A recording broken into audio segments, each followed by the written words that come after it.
दोस्तों नया पासपोर्ट बनाने के लिए सबसे पहले आपको पासपोर्ट सेवा की ऑफिशियल वेबसाइट को ओपन कर लेना है, जिसका लिंक नीचे डिस्क्रिप्शन में दिया है। ठीक है, यहाँ पर आने के बाद न्यू यूजर रजिस्ट्रेशन के ऊपर क्लिक कर लेंगे। इसके ऊपर क्लिक करने के बाद आपके सामने यूजर रजिस्ट्रेशन फॉर्म आ जाता है।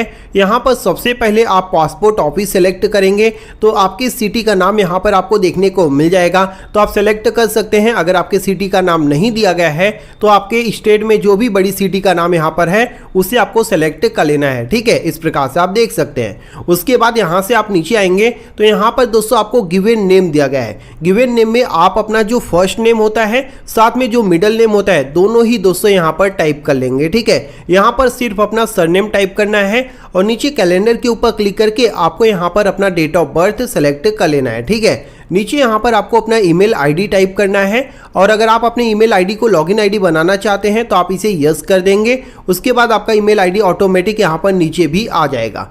उसके बाद यहाँ पर आपको अपना एक पासवर्ड सेट कर लेना है, जो भी आप पासवर्ड रखना चाहते हैं दोबारा से डालकर यहाँ पर पासवर्ड को कंफर्म कर लेना है। यहाँ पर एक हिंट क्वेश्चन आपको सेलेक्ट कर लेना है कुछ इस प्रकार से, और उसका जो आंसर है दोस्तों आपको यहाँ पर टाइप कर लेना है जो हिंट क्वेश्चन आपने सेलेक्ट किया है। और ये जो कैप्चा कोड है इसे यहाँ पर टाइप करेंगे। नीचे दोस्तों रजिस्टर के ऊपर क्लिक कर देंगे। आपके ईमेल आईडी पर दोस्तों एक रजिस्ट्रेशन के लिए लिंक जाता है एक्टिवेट करने के लिए। ठीक है, तो सिंपली आप क्या करेंगे, अपना ईमेल आईडी ओपन कर लेंगे। इस प्रकार का दोस्तों आपको एक मेल आया होगा, तो यहाँ पर एक लिंक दिया हुआ है, इसी लिंक के ऊपर क्लिक कर देना है। यहाँ पर आपको अपना यूजर आईडी यानी कि ईमेल आईडी टाइप करके सबमिट करना है। जैसे आप सबमिट करेंगे आपका जो अकाउंट है सक्सेसफुली एक्टिवेट हो जाएगा, आप यहाँ पर देख सकते हैं। ठीक है, अकाउंट एक्टिवेट होने के बाद आपको लॉगिन के ऊपर क्लिक कर देना है। अब यहाँ पर लॉगिन आईडी यानी कि ईमेल आईडी टाइप करना है। उसके बाद कंटिन्यू के ऊपर क्लिक कर देना है, जिसके बाद दोस्तों यहाँ पर आपको अपना पासवर्ड डालना है जो आपने अकाउंट बनाते समय सेट किया था। उसके बाद ये जो कैप्चा कोड है इसे यहाँ पर डालेंगे, लॉगिन के ऊपर क्लिक कर देंगे। लॉगिन करने के बाद इस प्रकार से आप यहाँ पर लॉगिन हो जाते हैं। अब एक न्यू पासपोर्ट बनाने के लिए यानी कि अप्लाई करने के लिए अप्लाई फॉर फ्रेश पासपोर्ट का यहाँ पर ऑप्शन दिया हुआ है, इसी के ऊपर आपको क्लिक कर देना है। इस प्रकार से पेज आएगा तो यहाँ पर click here to fill the application form के ऊपर क्लिक कर लेना है।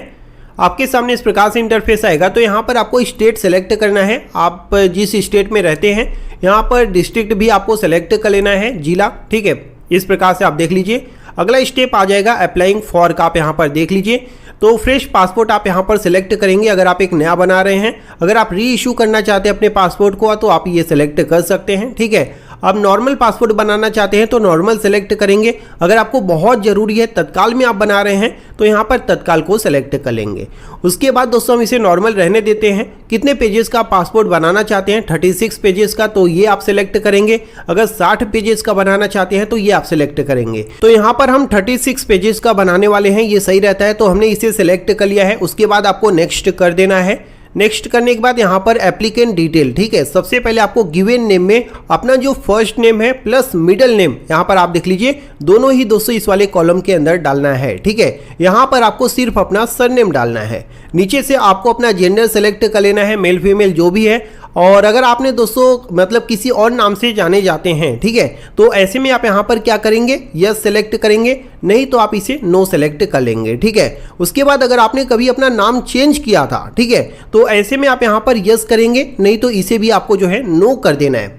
उसके बाद दोस्तों यहाँ पर आपको अपना डेट ऑफ बर्थ सेलेक्ट करना है जो आपके डॉक्यूमेंट पर दिया हुआ है। ठीक है, इस प्रकार से आपको यहाँ पर अपना डेट ऑफ बर्थ सेलेक्ट कर लेना है। उसके बाद दोस्तों नीचे यहाँ पर अगर आपका जो प्लेस ऑफ बर्थ है वो आउट ऑफ इंडिया है, इंडिया के बाहर आपका जन्म हुआ है, तो ऐसे केस में आप यहाँ पर यस सेलेक्ट करेंगे, नहीं तो इसे नो पर रहने देना है। ठीक है, उसके बाद दोस्तों आपको सिंपली क्या करना है, नीचे की तरफ आना है। यहाँ पर आपको अपना प्लेस ऑफ बर्थ, जहाँ पर दोस्तों आपका जन्म हुआ था, जिस शहर में जिस गांव में, उसका नाम आपको यहाँ पर टाइप कर देना है। यहाँ पर स्टेट सेलेक्ट करना है, उस स्टेट को सिलेक्ट करना है जिस स्टेट में आपका जन्म हुआ था। ठीक है, जिसके बाद यहाँ पर आपको डिस्ट्रिक्ट भी सिलेक्ट करना है, जिस जिला में आपका जन्म हुआ था उसे यहाँ पर सिलेक्ट करना है। अब यहाँ पर मैरिटल स्टेटस बताना है कि आप शादीशुदा हैं, सिंगल हैं, जो भी है वो आप यहाँ पर सिलेक्ट कर लीजिए इस प्रकार से। अब यहाँ पर आता है दोस्तों सिटीजनशिप ऑफ इंडिया बाय, तो अगर आप मीन्स आपका जन्म ही इंडिया में हुआ है, आप इंडियन हैं, तो ऐसे में आप इसे बर्थ सेलेक्ट रहने देंगे। ठीक है, चेंज नहीं करना है। अगर आपका पैन कार्ड बना हुआ है तो पैन कार्ड नंबर यहाँ पर टाइप कर देंगे। जिसके बाद वोटर आई डी कार्ड बना हुआ है तो ऐसे में voter I D card number भी आप यहाँ पर टाइप कर देंगे। ठीक है, उसके बाद नीचे आएंगे तो यहाँ पर आपसे पूछा जाता है एम्प्लॉयमेंट टाइप। ठीक है, आप क्या काम करते हैं उससे आपको यहाँ पर सिलेक्ट करना होगा। स्टूडेंट है तो स्टूडेंट सेलेक्ट करेंगे, सेल्फ एम्प्लॉयड है तो सेल्फ एम्प्लॉयड, बिजनेस करते हैं जो भी है वो आप यहाँ पर दोस्तों अपना सेलेक्ट कर लेंगे अपने हिसाब से। ठीक है, इस प्रकार से। उसके बाद अगर आपके जो पेरेंट्स हैं वो गवर्नमेंट सर्वेंट है, गवर्नमेंट जॉब है उनकी, तो ऐसे में आप यहाँ पर क्या करेंगे, यस सेलेक्ट कर देंगे, यस का ऑप्शन है, नहीं तो आप इसे जो है नो कर देंगे। ठीक है, उसके बाद एजुकेशन क्वालिफिकेशन आपको सिलेक्ट करना है कि आपने कितना एजुकेशन किया है। तो यहाँ पर ऑप्शन दिया हुआ है, अगर 10th पास एंड अबाव है तो आप ये सिलेक्ट कर लीजिए। ये जैसे आप सेलेक्ट कर लेते हैं दोस्तों, यहाँ पर ये जो नॉन ईसीआर कैटेगरी है ये ऑटोमेटिक यस हो जाता है। आप देखेंगे अगर आप 10th पास हैं, 12वीं पास हैं, इससे ऊपर आपने पढ़ाई की है, 10th से ऊपर आपने पढ़ाई की है, तो ऐसे में ये नॉन ईसीआर कैटेगरी के अंदर आप आते हैं। ठीक है, अगर आपके पास 10वीं का मार्कशीट नहीं है, 10वीं तक आपने पढ़ाई नहीं किया है, तो आप इसे जो है नो सेलेक्ट करेंगे। इस बात का आपको ध्यान रखना। ठीक है, ये जो नॉन ईसीआर कैटेगरी है ये बहुत इंपॉर्टेंट होता है। उसके बाद दोस्तों यहाँ से आपको जो है नीचे की तरफ आना है और ये जो ऑप्शन दिया है इसे आपको छोड़ देना है, ये काम का नहीं है। अब अपना आधार नंबर दोस्तों आपको यहाँ पर टाइप करना है, आधार नंबर जरूरी है। ठीक है, तो आधार नंबर यहाँ पर टाइप कर देंगे। उसके बाद यहाँ पर नीचे आएंगे, आई एग्री का जो यस का चेकबॉक्स है इस पर क्लिक कर देंगे। उसके बाद आपको यहाँ पर नेक्स्ट कर देना है। जैसे नेक्स्ट करेंगे फैमिली डिटेल डालने का ऑप्शन आ जाएगा। ठीक है, तो यहाँ पर दोस्तों सबसे पहले फादर का जो फर्स्ट नेम और मिडिल नेम है दोनों ही यहाँ पर आपको टाइप कर लेना है। उनका जो सरनेम है वो यहाँ पर आपको टाइप कर देना है। ठीक है, जिसके बाद दोस्तों माताजी का जो आपके माताजी का जो फर्स्ट और मिडिल नेम है वो यहाँ पर आप टाइप कर लेंगे। उसके बाद उनका जो सरनेम है उसे आप इस वाले कॉलम के अंदर डालेंगे। और अगर आप किसी और लीगल गार्जियन का डिटेल देना चाहते हैं तो ऐसे में आप यहाँ पर उनका first name middle name type कर लीजिए और उनका जो सरनेम है उसे यहाँ पर आपको टाइप कर देना है।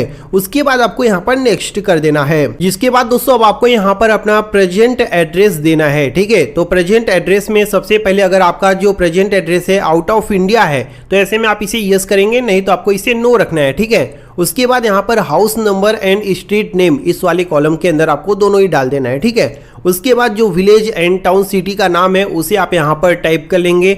नीचे आपका स्टेट ऑटोमेटिक यहाँ पर सिलेक्ट है, स्टार्टिंग में आपने सिलेक्ट किया था। डिस्ट्रिक्ट भी यहाँ पर सिलेक्ट है। ठीक है, अब आपको यहाँ पर पुलिस स्टेशन आपको अपना सिलेक्ट कर लेना है। पुलिस वेरिफिकेशन के लिए दोस्तों ये जरूरी है। ठीक है, तो इस प्रकार से आपको यहाँ पर सिलेक्ट करना है। एड्रेस का जो आपका पिन कोड है उसे आप यहाँ पर टाइप कर देंगे। मोबाइल नंबर अपना यहाँ पर टाइप कर देना है। अगर आपके पास टेलीफोन है तो टेलीफोन नंबर भी आप यहाँ पर टाइप कर सकते हैं, नहीं तो छोड़ दीजिए। ईमेल आईडी आपको यहाँ पर अपना टाइप कर लेना है। ठीक है, ये जैसे आप टाइप कर लेते हैं, अगर आपके पास कोई दूसरा परमानेंट एड्रेस अवेलेबल है तो ऐसे में आप इसे यस कर देंगे, नहीं तो आपको इसे नो रखना है। ठीक है, उसके बाद सिंपली आपको नेक्स्ट वाले बटन पर क्लिक कर देना है। अब यहाँ पर इमरजेंसी में किससे कांटेक्ट किया जाए उसका डिटेल देना है। ठीक है, तो यहाँ पर आप अपने बड़े भाई पापा का डिटेल दे सकते हैं। तो नाम और एड्रेस आपको यहाँ पर टाइप कर देना है उनका। ठीक है, जिसका भी आप दे रहे हैं। यहाँ पर मोबाइल नंबर उनका टाइप कर देना है। ठीक है, अगर टेलीफोन नंबर भी है तो आप यहाँ पर टाइप कर सकते हैं। ईमेल आईडी है तो ईमेल आईडी भी आप यहाँ पर टाइप कर सकते हैं, नहीं है तो आप इसे छोड़ सकते हैं। ठीक है, उसके बाद सिंपली ये सब डालने के बाद आपको नेक्स्ट वाले बटन पर क्लिक कर देना है। जिसके बाद दोस्तों अगला स्टेप इस प्रकार से खुलकर आ जाता है। यहाँ पर आपसे आइडेंटिटी सर्टिफिकेट पासपोर्ट डिटेल मांगा जाता है, यानी कि अगर आपने कभी आइडेंटिटी सर्टिफिकेट होल्ड किया है, ठीक है, बनवाया है, तो ऐसे में आप इसे क्या करेंगे, यस करेंगे, नहीं तो इसे आपको नो पर ही रहने देना है। ठीक है, तो मैंने इसे नो पर ही रखा है, आपको भी इसे नो पर ही रखना है।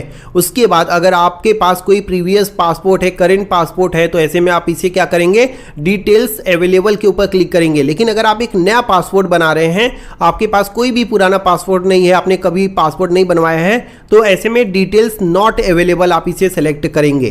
ध्यान से ये सब आपको देखना है। ठीक है, जैसे मैंने यहाँ पर सेलेक्ट किया है और यहाँ पर आपको बोला जाता है कि अगर आपने कभी पासपोर्ट के लिए अप्लाई किया बट पासपोर्ट इशू नहीं हुआ है, तो ऐसे में आप इसे यस करेंगे, नहीं तो आपको क्या करना है, इसे नो करना है। अगर आप पहली बार अप्लाई कर रहे हैं तो आपको इसे जो है सिंपली नो कर देना है और नेक्स्ट वाले बटन पर क्लिक कर देना है। अब यहाँ पर आपको अदर डिटेल में यहाँ पर आपसे कुछ क्वेश्चन पूछे जाते हैं। आप पढ़ेंगे ना, यहाँ पर कुछ आपसे क्वेश्चन पूछा जाता है जिसका जो जवाब है उसे आपको यस एंड नो में देना है। यानी कि ये जो क्वेश्चन होते हैं ये आपसे पर्सनल क्वेश्चन है। टाइप क्राइम कभी आपने किया है, कोई आपके ऊपर FIR तो नहीं है, कोई केस तो नहीं चल रहा है, कोई गुनाह तो आपने नहीं किया, मीन्स ऐसा कुछ टाइप का क्वेश्चन है यहाँ पर, ठीक है। तो आपको इसे अपने हिसाब से रीड आउट करना है, पूरा 1 बाय 1 करके सभी क्वेश्चन को पढ़ना है और इसका जो जवाब है उसे आपको यस एंड नो में यहाँ पर सेलेक्ट कर लेना है, ठीक है। सभी ऑप्शन दिया हुआ है। ये जैसे आप कर लेते हैं उसके बाद आपको नेक्स्ट कर देना है। नेक्स्ट करेंगे, यहाँ पर दोस्तों आपके सामने एक रिव्यू फॉर्म आ जाता है कि आपका जो पासपोर्ट है उसमें जो डिटेल है वो आपका इस प्रकार से दिखाई देगा। जैसा कि आप देख सकते हैं यहाँ पर फोटो होगा, उसके नीचे यहाँ पर पूरा का पूरा डिटेल आपका होगा, ठीक है। यहाँ पर आपका सिग्नेचर होगा और जो पेजेस हैं वो आप यहाँ पर देख सकते हैं। यहाँ पर एड्रेस एंड बाकी का जो डिटेल होता है वो सब यहाँ पर होने वाला है। अगर यहाँ पर दोस्तों सब कुछ ठीक है तो ऐसे में आपको सिंपली क्या करना है, नीचे जो नेक्स्ट का बटन दिया हुआ है इसी के ऊपर क्लिक कर देना है। जैसे आप नेक्स्ट करेंगे अब यहाँ पर सेल्फ डिक्लेरेशन आ जाता है, ठीक है। इसमें आपको क्या करना है, सबसे पहले दोस्तों जो प्रूफ ऑफ बर्थ है इसे सेलेक्ट करना है। बर्थ प्रूफ में आप क्या देना चाहते हैं, ठीक है। तो प्लीज सिलेक्ट के ऊपर क्लिक करेंगे, यहाँ पर डॉक्यूमेंट का जो लिस्ट है वो खुलकर आ जाता है। जो भी डॉक्यूमेंट आपके पास है उसे आप यहाँ पर सेलेक्ट कर लेंगे, ठीक है। जैसे कि आधार कार्ड हो गया, ड्राइविंग लाइसेंस हो गया, पैन कार्ड हो गया, वो सब आप यहाँ पर सेलेक्ट कर सकते हैं। तो हमने यहाँ पर पैन कार्ड को सेलेक्ट कर लिया है, इसे हम ओके कर देते हैं, ठीक है। ऐसे ही आपको क्या करना है, जो प्रेजेंट एड्रेस का मीन्स डॉक्यूमेंट है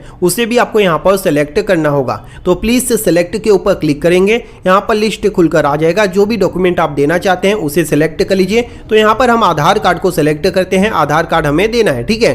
तो यहाँ पर आप देख लीजिए हमने डॉक्यूमेंट को सेलेक्ट कर लिया है। 2 डॉक्यूमेंट यहाँ पर लगता है, ठीक है, एक प्रूफ ऑफ बर्थ और एक एड्रेस प्रूफ। उसके बाद नीचे आएंगे तो यहाँ पर आपको प्लेस का नाम डालना है जहाँ से भी आप ये फॉर्म भरकर अप्लाई कर रहे हैं और आई एग्री कर लेना है इस प्रकार से। उसके बाद दोस्तों आपको सिंपली सबमिट फॉर्म के ऊपर क्लिक कर देना है। जैसे आप फॉर्म सबमिट करेंगे your application has been submitted, आप यहाँ पर देख लीजिए आपको एक रेफरेंस नंबर भी यहाँ पर मिल जाता है जिसे आपको संभाल कर रखना है। अब सिंपली आप क्या करेंगे, पे एंड शेड्यूल अपॉइंटमेंट के ऊपर क्लिक कर देंगे।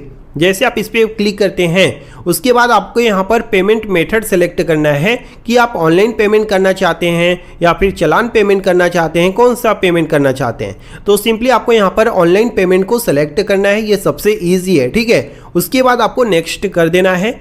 नेक्स्ट करने के बाद यहाँ पर आपका जो डिटेल है वो शो होने लगता है, तो इसे आपको चेक करना है। उसके बाद सिंपली यहाँ पर भी आपको नेक्स्ट वाले बटन पर क्लिक कर देना है। जिसके बाद दोस्तों यहाँ पर इस प्रकार से इंटरफेस आ जाता है। तो यहाँ पर आपको लोकेशन को सिलेक्ट करना है, यानी कि पासपोर्ट सेवा केंद्र को आपको सिलेक्ट करना है जहाँ पर आपको डॉक्यूमेंट वेरिफिकेशन के लिए जाना है। जो नियर बाई है उसे सिलेक्ट कर लीजिए, कैप्चा कोड को यहाँ पर डालना है, उसके बाद नेक्स्ट कर देना है। नेक्स्ट करने के बाद यहाँ पर पूरा जो डिटेल है वो खुलकर आ जाता है।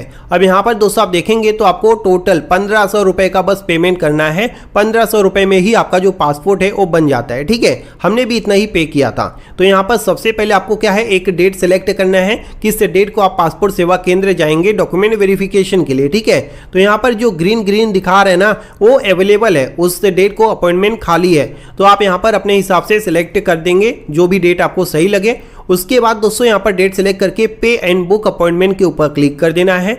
यहाँ पर दोस्तों कई बार होता क्या है, जब हम पेमेंट करते हैं तो पेमेंट होने के बाद भी दोस्तों हमें मैसेज नहीं आता, सक्सेस नहीं होता है ना, ऐसा बहुत लोगों के साथ होता है। तो उसका यहाँ पर दोस्तों बताया है कि अगर ऐसा आपके साथ होता है तो आप सिंपली क्या करेंगे, ट्रैक पेमेंट स्टेटस के अंदर जाएंगे, वेरीफाई पेमेंट के ऊपर क्लिक कर देंगे तो जो आपका पेमेंट है वो सक्सेस हो जाएगा, ठीक है। तो ऐसे में आपको टेंशन नहीं लेना है, यहाँ पर साफ साफ इन्होंने बताया है। ये थोड़ा सा ग्लिच हो जाता है, ठीक है, कई लोगों के साथ हो जाता है। तो सिंपली आप यहाँ पर क्या कर देंगे, ओके आई अंडरस्टैंड के ऊपर क्लिक कर देंगे।